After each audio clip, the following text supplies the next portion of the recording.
भारत नहीं पूरे विश्व से आए हैं। नेपाल से आए हैं, ढाका से आए हैं और पाकिस्तान से भी आने वाले थे, जो पाकिस्तान में हमारी शक्तिपीठ है, लेकिन वहाँ की सरकार ने अनुमति नहीं दिया। इससे उनको रोक दिया गया कि यहाँ पे विशाल अद्भुत कार्यक्रम होने जा रहा है, तो उन लोगों की नीति जो भी रही होगी, वहाँ का सरकार परमिशन नहीं दिया। हम लोग उन लोगों को भी आमंत्रित किए थे। अध्यक्ष जी, हम कार्यक्रम के विषय में बात करेंगे, लेकिन जो हमारे प्रश्न जो हमारे हैं, जो कि आप काफ़ी दिनों से मैं आपसे समय मांग रहा था और आपने समय हमको दिया। इस समय जो भारत की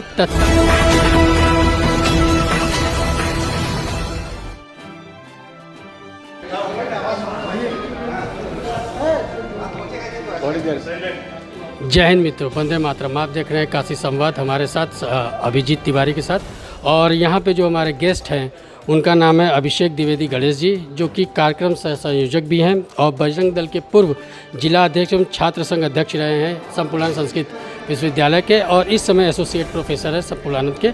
और जो यहाँ प्रोग्राम हो रहा है काशी में, वहाँ पे माँ सती के 51वां शक्तिपीठ एवं 12 ज्योतिर्लिंग का समागम। तो सबसे पहले अध्यक्ष जी, आप अपना परिचय दें हमारे व्यूवर्स को, उसके बाद जो है हमारे प्रश्नों का सिलसिला। जी नमस्कार, हम डॉक्टर अभिषेक द्विवेदी गणेश, एसोसिएट प्रोफेसर संस्कृत महाविद्यालय। आज रुद्राज कन्वोकेशन सेंटर में माँ सती के 51 शक्तिपीठों एवं 12 ज्योतिर्लिंगों का अद्भुत समागम का कार्यक्रम रखा गया है। उन शक्तिपीठों से, उन ज्योतिर्लिंगों से प्रधान पुजारी, प्रधान अर्चक, इन सारे लोगों के प्रतिनिधि मंडलों को आमंत्रित किया गया है और सारे लोग यहाँ पर उपस्थित हैं और उसी के हिसाब से कार्यक्रम चल रहा है। अध्यक्ष जी, सारे लोगों से संपर्क क्या पूरे भारत से लोग आए हुए हैं कि कुछ पूर्वांचल से या यूपी से, कहाँ से लोग आए हुए हैं पुजारी लोग? भारत नहीं पूरे विश्व से आए हैं। नेपाल से आए हैं, ढाका से आए हैं और पाकिस्तान से भी आने वाले थे, जो पाकिस्तान में हमारी शक्तिपीठ है, लेकिन वहाँ की सरकार ने अनुमति नहीं दिया। इससे उनको रोक दिया गया कि यहाँ पे विशाल अद्भुत कार्यक्रम होने जा रहा है, तो उन लोगों की नीति जो भी रही होगी, वहाँ का सरकार परमिशन नहीं दिया। हम लोग उन लोगों को भी आमंत्रित किए थे। अध्यक्ष जी, हम कार्यक्रम के विषय में बात करेंगे, लेकिन जो हमारे प्रश्न जो हमारे हैं, जो कि आप काफ़ी दिनों से मैं आपसे समय मांग रहा था और आपने समय हमको दिया। इस समय जो भारत की तत्कालीन जो स्थिति है, अगर देखा जाए तो भारत दो भागों में बंट चुका है। एक सेकुलरिज्म नाम पे अगर यूँ कहे तो सनातन का दमन, और दूसरा राष्ट्रवादिता। इसको आप कैसे देखते हैं सेकुलरिज्म को लेकर? केवल हमारे सनातन धर्म में ही विश्व का कल्याण हो, ऐसा नारा लगता है, और किसी धर्म में ऐसा नहीं है। हमारा सनातन धर्म कहता है सर्वे भवन्तु सुखिनः, सर्वे सन्तु निरामया, सर्वे भद्राणि पश्यन्ति, माँ कश्चित् दुःख भाग् भवेत्। सारे लोग सुखी हों, सारे लोग निरोगी हों। केवल हमारा सनातन धर्म ही ऐसा वचन बोलता है और कोई धर्म ऐसा वचन नहीं बोलता है। न ही कोई ऐसा धर्म कहता है कि जीवों पे दया करो। केवल सनातन धर्म ही अन्य धर्मों की आत्मा है। अध्यक्ष जी, एक बात अभी कुछ दिन पहले ही जो है सर संचालक बोले हुए थे कि हर मस्जिद में देवालय नहीं खोजना चाहिए, लेकिन अगर देखा जाए तो हर मस्जिद के अंदर ही देवालय है। तो वहाँ पे अगर ऐसा बोले, संभल हिंसा को लेते हुए मैं बोल रहा हूँ, तो संभल में जो दंगल हो रहा है, एक तरह से देखा जाए तो वहाँ पे भी कहा जा रहा है कि भगवान विष्णु के कल की अवतार का स्थापना है, वहीं पर मतलब जन्म होगा। तो क्या इस उनको सर संचालक के मोहन भागवत जी को बातों को मान के सनातन धर्म में अपना जो पुरातन चीज़ें उसको बंद कर दे, या फिर नई उत्पत्ति की तरफ बढ़े? नहीं, उनके कहने का भाव ये है कि भाई हमारी जो सनातनी परंपरा रही है, जो हमारे देवस्थान है, जो हमारी पुरानी शक्तिपीठ है, वो जहाँ पर भी हैं, जो सनातन के व्यवस्था के अनुरूप जो हमारे धर्म ग्रंथों में जिनका वर्णन है, इस तरह तो भाई हमारे यहाँ तो कहा गया कि कण में भगवान है।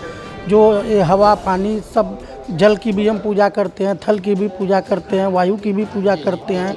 हाँ, लेकिन हमारे जो धर्म ग्रंथों में जो बताया गया है, जो इतिहासकारों ने भी बताया है, जिसको मुगलों के द्वारा, आतताइयों के द्वारा हमारी व्यवस्थाओं को जो नष्ट किया गया था, जो तोड़ दिया गया था, तो अब हम लोग चाह रहे हैं कि पुनः अब हमारी व्यवस्था, हमारी परंपरा जो सनातन की ओर चल रही है, तो इन लोगों को उन व्यवस्थाओं से जोड़ करके उसको स्थापित किया जाए और उसको जोड़ा जाए, और उसकी पुनः पूर्व के भांति वहाँ पे पूजा पाठ और जो दैनिक क्रियाएं, संध्या बंदन चल रहा था, चलना प्रारंभ हो जाए। अगर एक तरीके से देखा जाए तो ओवैसी बंधु की बात हम करें, क्योंकि मित्रों ये बजरंग दल के पूर्व जिला अध्यक्ष भी रहे हैं, तो हमारा ये फ़र्ज बनता है इनसे ये सवाल पूछने का नेताजी से। ओवैसी बंधु बोलते हर चुनाव बोलते 15 मिनट पुलिस हट जाए अपनी उनकी आबादी। मैं तो मानता हूँ कि वो अल्पसंख्यक नहीं है नेताजी। जहाँ पे 50 करोड़ की जनसंख्या उनकी हो, वहाँ पे भारत में अल्पसंख्यक का कोई मतलब नहीं है, लेकिन बोलते 15 मिनट वो बोलते हैं कि पुलिस हटा ली जाए। इसका क्या मतलब है? सनातनियों को क्या ये डराने धमकाने और इनको डोमिनेट करने की कोशिश है? नहीं, 15 मिनट में तो कहाँ जाएंगे उनका कुछ पता ही नहीं है। 15 मिनट अगर पुलिस हट जाएगी, चाहे सनातन के लोग असंतुष्ट हो जाएंगे तो उनको जवाब देते नहीं बनेगा और पूरे भूमंडल पे कहीं वो सुरक्षित रह नहीं पाएंगे अगर सनातन। लेकिन हमारा धर्म बड़ा लचीला है। हमारे धर्म में बार बार भगवान श्री कृष्ण ने दुर्योधन से भी कहा था उस सभा में कि 99 गलती हम लोग क्षम्य हैं, उसके बाद अगर गलती होती है तो स्वयं सुदर्शन चक्र जो है निकल जाता है, वो कोई रोक नहीं पाता है। तो हम लोग तो भाई सनातनी परंपरा से जुड़े हैं। हम लोगों का यह कथन रहा है कि भाई हम लोग ऐसे लोगों को बार बार, एक बार नहीं, 2 बार नहीं, 99 बार अवसर देना चाहते हैं कि वो अपने आदतों को, अपने गलत नीतियों को, अपने आचरणों में बदलाव लाएं।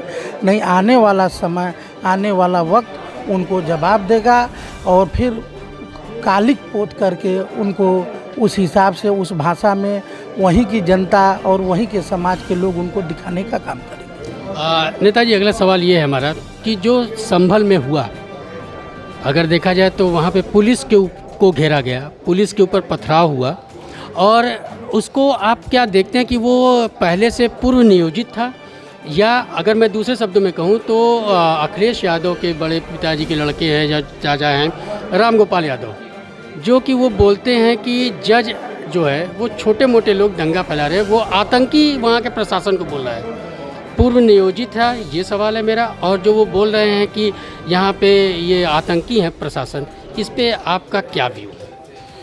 पहले तो उस घटना की हम कड़ी निंदा करते हैं और इस घटना में जो भी दोषी हैं उनको फांसी की सज़ा अगर दी जाए तो भी कम है। कारण है कि जो हमारा सुरक्षा और ये पुलिस प्रशासन जो 24 घंटा अपना घर परिवार, अपने रिश्तेदार, अपने नातेदार को छोड़ करके आपके सुरक्षा के लिए लगातार तत्पर है, अगर आप उनके साथ इस तरीके का व्यवहार कर रहे हैं तो आप ये मैसेज देना चाहते हैं जैसे आतंकवादी हमारे सेना के जवानों को टारगेट करते हैं। उनका लक्ष्य क्या होता है? वो बेस पे हमला करते हैं, सेना को मारते हैं। वो ये दिखाना चाहते हैं कि आपकी सेना को भी हम हमला कर सकते हैं, आप में कुछ नहीं है। तो ये जो संभल में घटना घटी है ये पूर्व नियोजित थी और इसमें बहुत बड़ी आतंकवादियों की चाल समझ में आ रही है और कहीं न कहीं इसका संबंध अगर प्रशासन के लोग खंगाल रहे हैं, देश ही नहीं इसमें कुछ अराजकता तो कुछ विदेशी ताकतों का भी इसमें फंडिंग भी हुआ है और हमारे व्यवस्था को, हमारे सिस्टम को चकनाचूर करने के लिए, सनातन को कमज़ोर करने के लिए, हिंदुत्व को कमज़ोर करने के लिए एक ऐसा पहल किया गया है और इसका आने वाले समय में खुलासा भी होगा। अगर देखा जाए नेताजी तो अखिलेश यादव जो कि अपोजिशन के यहाँ पे लीडर भी हैं, इनका पार्टी और इनके द्वारा संगठित जो भी संरचना है इनकी पार्टी की, वो हिंदुओं कहीं ना कहीं दमन करने की कोशिश कर रही है। ये जो भी बात देते हैं वो देखा जाता है सनातन के फेवर में तो कभी नहीं रहती। कांग्रेस का कोई लीडर बोल भी दे लेकिन इनके यहाँ का कोई लीडर कभी नहीं बोलता। तो अखिलेश यादव को लेते हुए आपका क्या वक्तव्य है? उनके पॉइंट ऑफ व्यू या उनके विचार जो भी हिंदू के हैं, कहते हैं कि हम जो है भगवान श्री कृष्ण के वंशज हैं, लेकिन कभी भी कृष्ण जो है जन्मभूमि पे इन्होंने बात नहीं की। उसका क्या? उस पर कहना यही है कि जनता उनको जवाब दे रही है। अगर आपकी नीयत और नियति साफ नहीं है तो आने वाले समय में जैसे इस उपचुनाव में भी जनता ने उनको जवाब दिया और आने वाले समय में भी जवाब देगी। अगर लोग सनातन को कमज़ोर समझेंगे तो उनका यही हश्र होगा और आने वाले समय में ऐसे लोगों का पतन हो जाएगा। नेताजी, अभी ज्वलंत एकदम उदाहरण कल का वक्फ बोर्ड के क्या, जो कि आप सनातनी भी हैं, इतने बड़े सनातनी भी हैं, आप रुद्राक्ष में इतना बड़ा प्रोग्राम भी कर रहे हैं, वक्फ बोर्ड के अपोजिशन में क्या हिंदू सनातन बोर्ड भी स्थापना होनी चाहिए जैसे कि बागेश्वर धाम के जो हैं वो पुजारी जी कर रहे हैं? बागेश्वर धाम को हम लोगों का समर्थन है, और हम लोग इस कार्यक्रम के माध्यम से, इस कार्यक्रम के व्यवस्था से भी हम लोग उनका समर्थन करते हैं।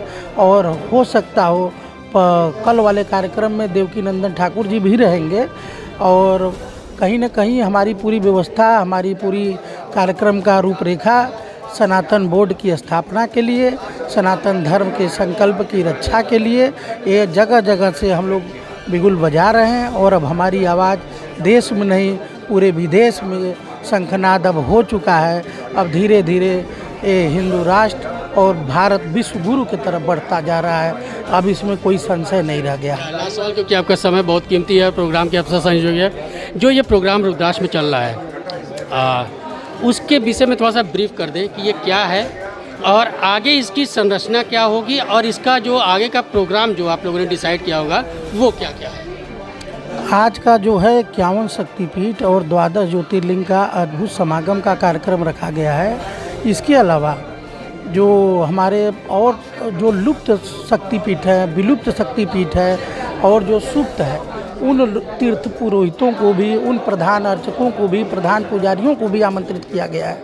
आज सारे लोग आए हैं, हम सभी लोगों को बधाई देते हैं और समस्त उन गुरुजनों को सादर प्रणाम करते हैं जो हिमालय से, केदार से, बद्रीनाथ से, माता वैष्णो देवी साइन बोर्ड से और उसके बाद तिरुपति से, 12 ज्योतिर्लिंग से और जहाँ हमारा ढाका से ढाकेश्वरी देवी के यहाँ से, नेपाल से दंतकांतिका शक्तिपीठ से, ज्वाला माता के यहाँ से ज्वाला भी आया है हमारे यहाँ और इस कार्यक्रम में आशीर्वाद देने के लिए। तो कहीं न कहीं एक कार्यक्रम को, और इस कार्यक्रम में आज माननीय डिप्टी सीएम उप मुख्यमंत्री ब्रजेश पाठक जी का भी आगमन हुआ और कैबिनेट मंत्री दयाशंकर मिश्रा दयालु गुरु जी भी आए थे और यहाँ के सौरभ श्रीवास्तव विधायक जी, सब लोगों का बड़ा अपार सहयोग मिला, स्नेह मिला। और जो बागेश्वर धाम की जो परिकल्पना है, उस धाम को, उस व्यवस्था को, उस सोच को हम लोग बढ़ाने के लिए हम इस टीवी चैनल के माध्यम से अपने सभी सनातन प्रेमियों से अनुरोध करते हैं कि आप जहाँ भी हों उनके विचारों को, उनके व्यवहारों का सहयोग करें और उस कार्यक्रम को सफल बनाएं। और तब तक आप लोग लगे रहें जब तक सनातन बोर्ड की स्थापना न हो जाए।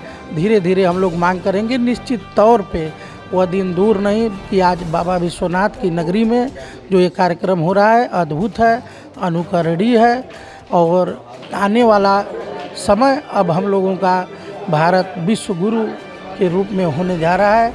यही हम आपसे अनुरोध करते हैं। सवालें तो बहुत हैं नेताजी, लेकिन समय और आपकी जो यहाँ पे समय, इसकी वजह से हम जो है आपसे अगला समय लेने के लिए प्रयास करेंगे। तब तक के लिए धन्यवाद। जी नमस्कार।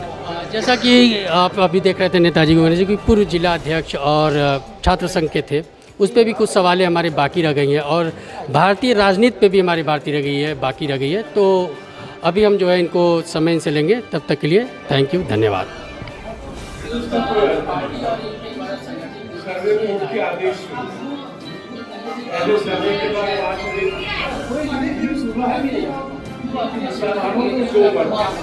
एक